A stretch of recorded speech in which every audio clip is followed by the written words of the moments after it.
Honorable House, and for according us this opportunity. My name is Khumbulani Maphosa, and I come from an organization called Matabeleland Institute for Human Rights. Honorable, I think I will do just two major submissions today, but my submissions are premised on one simple statement that I think this bill is just a waste of time and resources, and we should not be having it.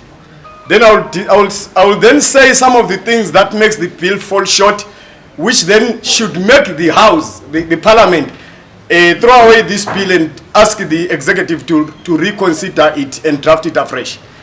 Firstly, Honorable, we are in a time of devolution of power, which is espoused in chapter 14 of the Constitution of Zimbabwe, which was adopted in 2013 with over 95% of Zimbabweans voting yes for the Constitution, largely because of the basis of devolution of power, which was a new development in the Constitution.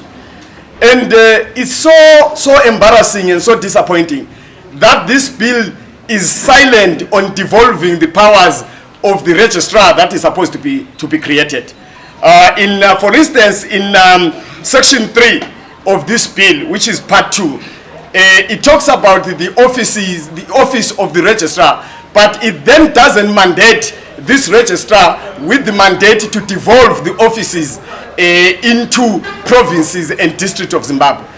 May I covet and say not to decentralize, but to devolve, because we have an untelling situation where someone from Bedbridge, someone from Maphisa, someone from Tsholotsho, if they want to register, they have to go to the registrar's office either in Bulawayo or in Harare, which is wrong within the paradigms of devolution.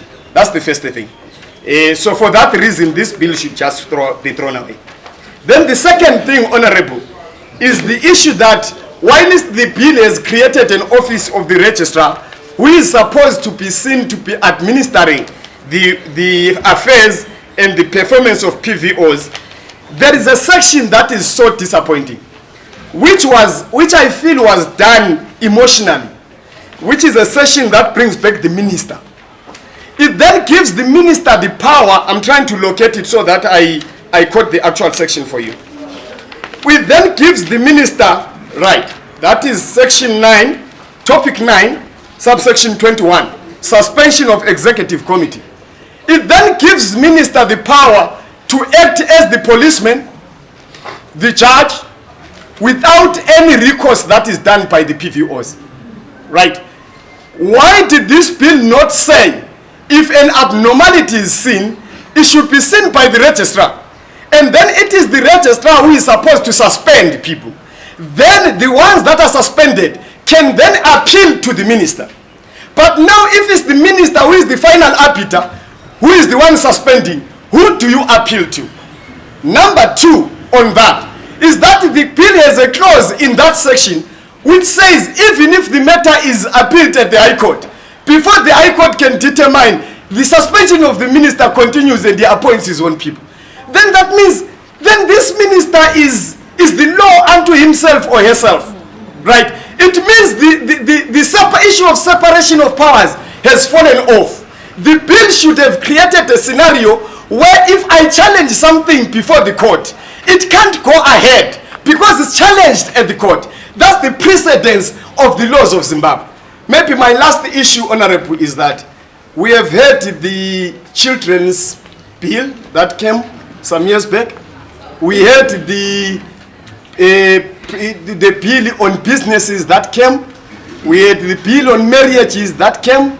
We had many bills that have been coming to amend a lot of things. But none of them deregister things. Our marriages were not deregistered by the marriage bill. We were not sought to go and register marriages afresh. Our children were not sought to go and register birth certificate afresh after the children's bill. Why is this bill coming to amend and then undo what has already been done? The bill should start from the day it's promulgated into law, and anyone coming from there is the one who should be held by the bill to adhere to the bill. If then this will sail on this bill, let's go back and deregister everything that has had a bill that has gone through Parliament. Thank you very much, Honorable.